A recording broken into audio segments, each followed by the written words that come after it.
Good afternoon. My name is Father Rayappa. I'm in Ekattupudi village near Vellore, South India. I'm going to talk today about Misericordiae, Vultus, Pope Francis's document on the year of mercy. I'm going to discuss on the article, the paragraph number 9, in which the Pontiff discusses about the great parables, especially which reveal God's mercy. They are one, the lost sheep.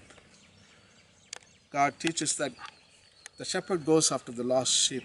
When he finds, he celebrates with joy. He has mercy. Mercy makes him to go after the lost sheep. The second one is the lost coin. The same thing when the woman finds and she goes into celebration. The third one is the prodigal son. These are the three parables devoted to explain God's mercy for us. And they are explained in the Gospel of St. Luke chapter 15 verses 1 to 32.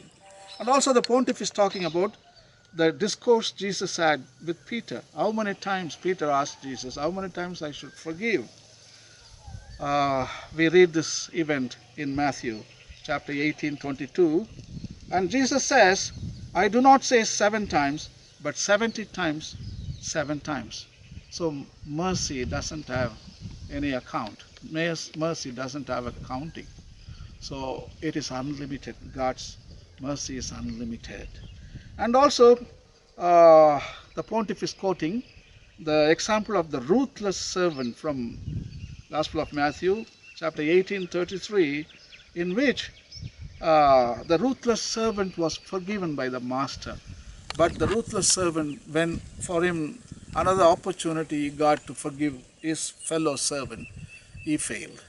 He didn't forgive him. Rather, he put him, have him put in the jail and persecuted him. So when the master, when he came to know about it, he's telling the ruthless servant, should not you have had mercy on your fellow servant as I had mercy on you? It's a brilliant quote.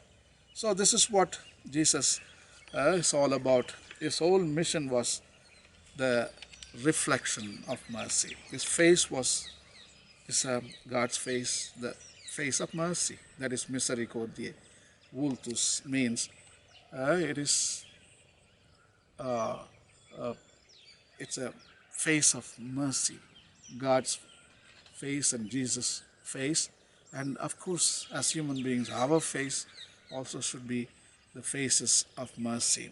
So I'm going to read article number 9 from Misericordiae Vultus, and let us discuss a little bit after the reading. Article 9, Pope Francis writes as follows. In the parables devoted to mercy, Jesus reveals the nature of God as that of a father who never gives up until he has forgiven the wrong and overcome rejection with compassion and mercy. We know these parables well, 3 in particular, the lost sheep, the lost coin, and the father with 2 sons. Gospel of St. Luke, chapter 15, verse 1 to 32. In these parables, God is always presented as full of joy, especially when he pardons.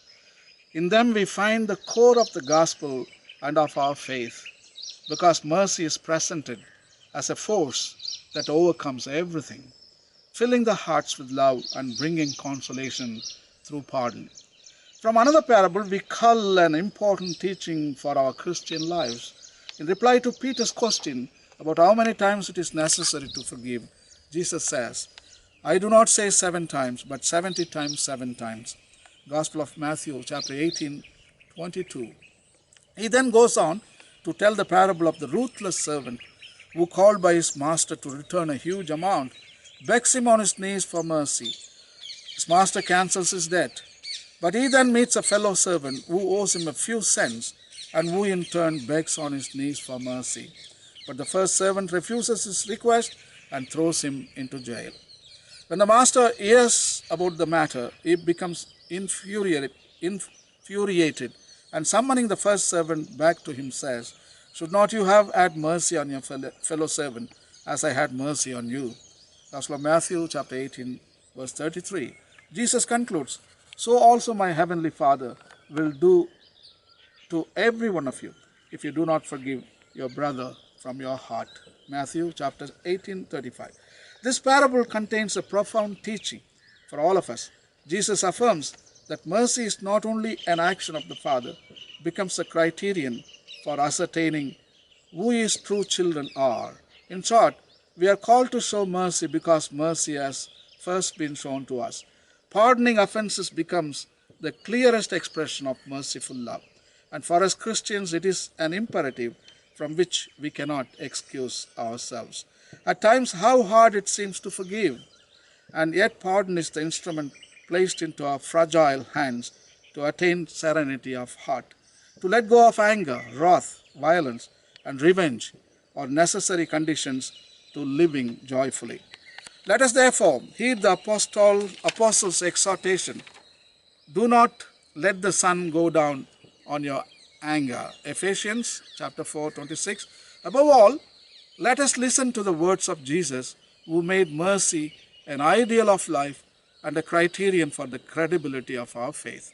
Blessed are the merciful, for they shall obtain mercy. Gospel of Matthew chapter 5:7. The beatitude to which we should particularly aspire in this holy year of mercy. So beautifully written by Pope Francis. Misericordiae Vultus. God's face is mercy. So let us look this face very often during this holy year, and also let us exhibit our own face in accordance with God's face, because be merciful as your heavenly Father is merciful. That is the motto of this year.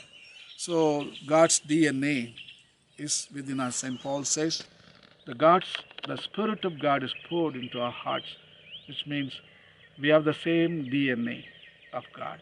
We are image of God. So we can be capable of showing our face as a face full of mercy. So be merciful, for they shall obtain mercy. Please read article number 9 from Misericordiae Vultus. And thank you, and God bless. Happy year of mercy.